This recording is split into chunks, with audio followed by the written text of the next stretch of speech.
Selamat siang Bu, perkenalkan nama saya Liza Sinaga, saya dari D3 Keperawatan Dairy dengan NIM 520221001110. Di sini saya akan menjelaskan tentang hakikat dan fungsi bahasa, di mana bahasa merupakan kemampuan yang dimiliki manusia yang berinteraksi dengan orang lain menggunakan tanda-tanda, kata, dan gerakan.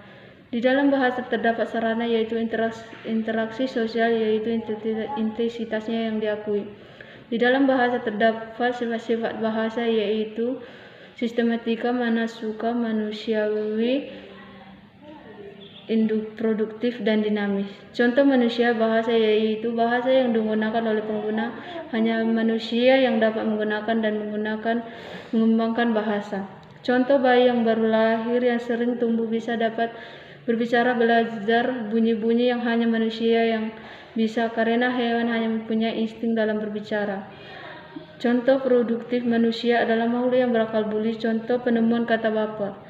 Dan ketiga, dinamis, manusia cenderung tidak menyukai yang bersifat tetap atau statis. Contoh kata ejaan yang disempurnakan kata Surabaya menjadi Surabaya. Di dalam fungsi dan hakikat bahasa mempunyai fungsi menurut Pak ahli yaitu Santoso. Yang pertama, informatif, yang merupakan menyampaikan informasi timbal balik antara anggota keluarga ke anggota masyarakat. Dua, ekspresi diri yang merupakan menyalurkan perasaan, sikap, gagasan, emosi. Dan yang ketiga, ada adaptasi dan integrasi yang menyesuaikan dan membaurkan diri dengan masyarakat. 4, kontrol sosial yaitu mempengaruhi sikap dan pendapat orang lain.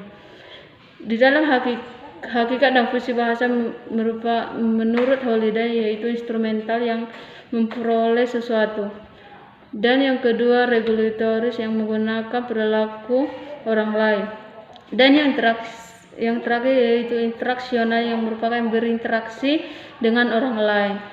Di dalam fungsi dan hakikat bahasa yang mempunyai fungsi dan kedudukan bahasa Indonesia, di mana fungsi bahasa Indonesia ialah dapat menjadi dan menumbuhkan jiwa nasionalisme untuk kaum muda dan para pelajar. Sedangkan dalam kedudukannya dalam bahasa negara Indonesia yang berfungsi sebagai bahasa resmi, kenegaraan bangsa, pengantar pendidikan, alat perhubungan tingkat nasional dan pengembangan kebudayaan, ilmu pengetahuan dan teknologi.